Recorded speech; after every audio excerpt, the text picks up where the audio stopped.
How to use yeast in making yeast bread.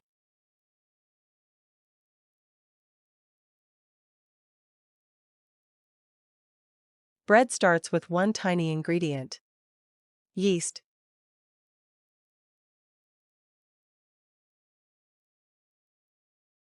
Mix 1 packet of active yeast with 1/4 cup of warm water and 1 teaspoon of sugar. The sugar feeds the yeast and activates it. The yeast becomes active.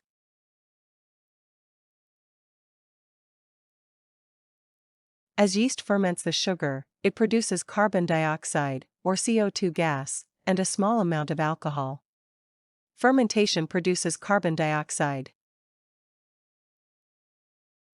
These carbon dioxide bubbles become trapped inside the dough, causing it to rise and expand.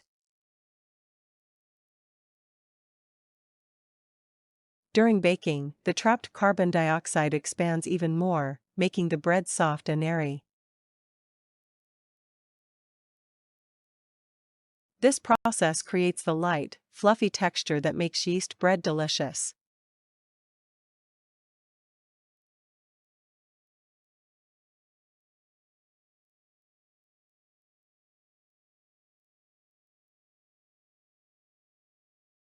Yeast is a microscopic fungus that helps bread rise through fermentation, giving every loaf its soft and airy texture. You can now enjoy your favorite yeast bread.